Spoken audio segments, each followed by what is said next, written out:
Jawa bilang itu gelar mundut. Gelar mundut itu beli. Nah, seperti itu. Jelas. Kita benar-benar ini adalah rumah dari almarhum Pak Insinyur Heri Mulyono, mahasiswa Fakultas Kehutanan UGM angkatan 1985, anak saudagar batik kaya raya di Solo di zamannya. Nah, ini cuman dan pintar orangnya. SMP 1 Surakarta asli, SMA 1 Surakarta asli, Fakultas Kehutanan UGM asli. ini dulu pintunya asli seperti itu Mas. Seperti ini bisa diganti setelah dibeli Mas Penjadiannya udah nggak ada. Oh, Pak Yaptol sudah dibeli di Yaptol, sekarang dia iya apa namanya? Iya. Ya, luas banget. Ini di sini dari masih ya, iya. Ini adalah rumah asli. Besar ya rumahnya. Ini rumah asli. Rumah aslinya Pak Heri Mulyono nih. Jadi kita ini di Kampung Lawean. Kan ada yang jaga, tapi ini mungkin sudah pergi atau sedang kerja kali ya. Ini saya dengan Bu Yuli ini keluarga konglomerat asli. Keluarga konglomerat asli Solo ya, Surakarta. Ini adalah kompleks di Kampung Lawean itu konglomerat zaman dulu makanya konglomeratnya Indonesia. Bentengnya kayak lama ya, tapi udah dalamnya udah bagus. Oh iya, karena bagus. Jadi memang kelihatan biasa. hidden arsitektur dilihatin. Ini kan sebetulnya budaya Islam ya, jadi kita tuh tidak boleh pamer. Ya, Seperti itu. ya betul. Kalau Lawean itu alasannya adalah supaya aman karena tidak penampakan. Ya, Itu ketika ya. harta kekayaan itu Taruh di bunker, taruh di bunker. karena senang, jadi senang kamar orang tua itu nggak pernah ada jendela. Di situ nyimpen harta kekayaan. Nah ini sebetulnya kalau Jadi, ada orangnya itu kan ya Mbak. Terakhir sini, terakhir pas cagating ini loh. Iya. Apa ya? Dia ngajar. Oh kayak bisa lihat ini rumahnya Widodo itu, Widodo tuh kata Pak Betong Suryanto orang PDIP itu, rumahnya kan ada bunkernya, isinya adalah hartanya. Nah, sekarang itu sumbernya. Nah itu mengikuti tradisi dari para orang saudagar kaya konglomerat masa lalu di Solo. Kalau mereka memang simpen uangnya itu bukan di bank, bukan di apa, di rumahnya, di bunker. Namanya sentong ya, sentong. Namanya sentong gitu. Nah kalau zaman sekarang ya pakai itu apa namanya? Pakai apa namanya? Lemari besi. Ya. Ini ya, coba apa? Pas lihat.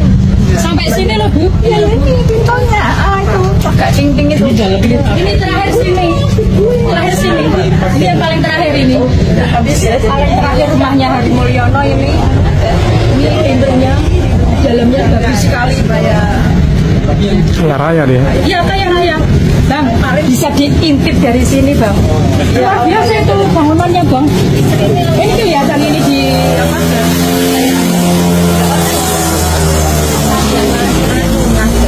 Nah, ini bisa dilihat itu dalamnya bagus, kayu jati bangunannya. Lawean bagian sini RW3 ini hanya satunya punya TV. Kono di sini. Oh iya dulu nonton di sini. Iya, terus setelah di sini ibu saya. Iya. Oh iya. Sekitaran seangkatan dan tahun dengan Jokowi saya.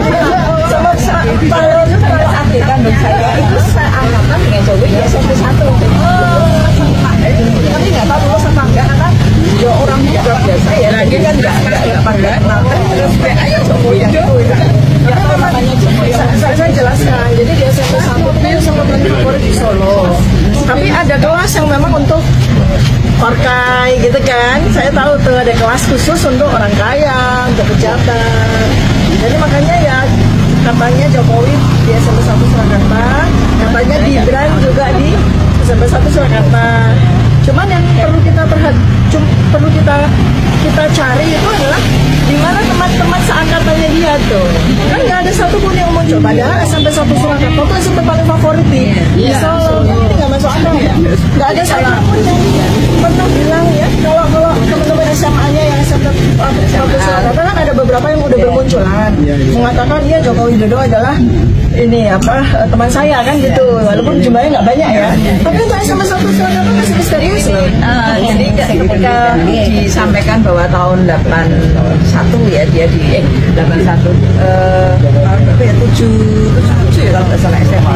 Saya tadi seangkatannya nanti saya aku di sana sudah aku nggak kenal loh. Nggak kenal. Terus saya Tati kan nggak kenal. Terus Rofi, Dewi, ini ditakoni, oh ya orang yang nggak tahu, tidak merasa ya mungkin apa karena orang pinter banget atau apa ya kan dulu kan sih terkenal itu yang pinter-pinter seperti itu. Tapi Pak Hari Mulyono banyak yang tahu. Saya Liliana sampai 10. Oh iya ya. Satu kelas. Oh iya. Kuliahnya gimana tuh kuliahnya? Tapi lulus. Nih dari warga Solo asli ya. Beliau ini dosen UMS. Ya, dosen UMS yang katanya Bu Iriana itu ya Bu Iriana itu menyatakan pernah jadi mahasiswa UMS. Ya, tapi tidak lulus. Ya, setahu kami tidak. Ya, Sekarang kok ada MM-nya. Ada SE-nya, ada MM-nya kan. STIE ya kalau ya Itu namanya gelar mundut. Orang Jawa bilang itu gelar mundut. Gelar mundut itu beli. Seperti itu. Prabowo. Kalau nggak cantik jangan on cam ya. Hanya yang cantik. Kirain di Melbourne, di Belanda. Saya bukan pemilih Prabowo, tapi setelah Pak Prabowo jadi presiden, saya jadi pendukung. Iya, tudingan ya, bahkan dugaan satu keluarga ijazahnya palsu ya, keluarga Jokowi katanya begitu. Tapi ya saya kira belum bisa kita benarkan lah ya, nggak bisa kita benarkan sama sekali. Karena masih proses, meskipun bukti-buktinya ya banyak mengarah ke sana, tapi banyak juga bukti-bukti yang mengarah kepada keaslian, banyak yang mengarah kepada kepalsuan. Jadi masih pro dan kontra ya, masih proses lah, dan kita hargai proses itu teman-teman. Ya jangan nanti kalau kita bilang ini itu jatuhnya jadi fitnah, kan nggak baik ya, nggak baik juga untuk kesehatan kita. Jadi memang ada kalanya kita menanti kebenaran dari proses yang sedang dijalankan hari ini. Dan saya selalu sampaikan dan saya meyakinkan dan saya juga meyakini bahwasanya kebenaran itu pasti akan mencari jalan sendiri.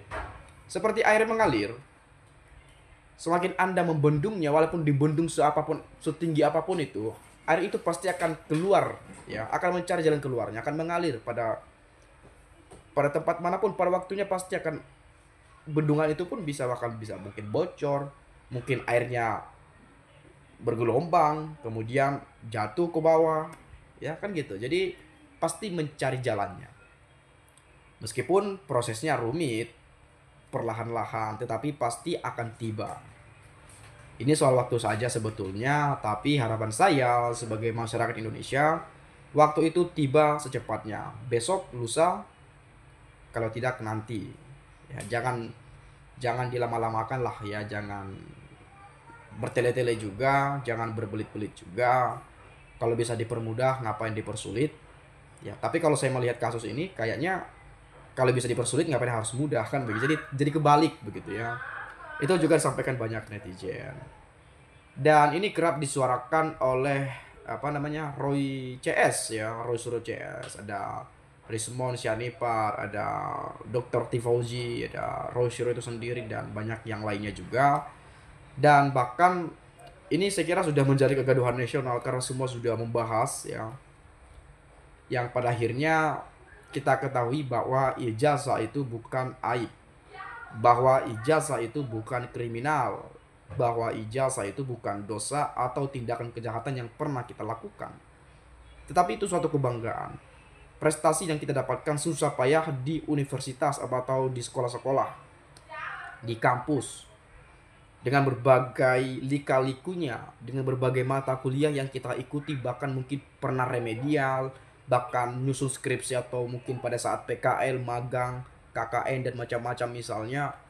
Itu banyak rintangannya, banyak gejolaknya, banyak lika-likunya, banyak tikungan-tikungan yang harus kita luruskan begitu ya.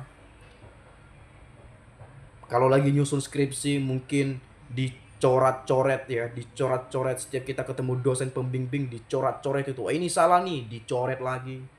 Besok bimbingan lagi, ketemu dosennya lagi, dicoret lagi. Bimbingan lagi besoknya, dicoret lagi. Uang kita habis hanya untuk ngeprint setiap hari kan begitu. Jadi prosesnya sangat rumit sebetulnya, nggak gampang juga. Ya, walaupun IPK kita mungkin 2, sekian atau mungkin 2,5, 50, 2,80, oke lah kalau di bawah 3. Tapi setidaknya kita punya ijazah asli, apalagi sekelas lulusan universitas ternama. Ya, jadi itu kebanggaan, itu prestasi. Ya, dan bahkan banyak juga tokoh-tokoh yang sudah menyinggung soal ini. Bahkan pengacara-pengacara juga sudah menyinggung ya, pengacara kondang dan macam-macam ya sudah menyinggung juga. Jadi harapan kita ya persoalan ini segera dituntaskan biar tidak berlarut-larut, biar tidak berkepanjangan apalagi sampai menimbulkan kegaduhan.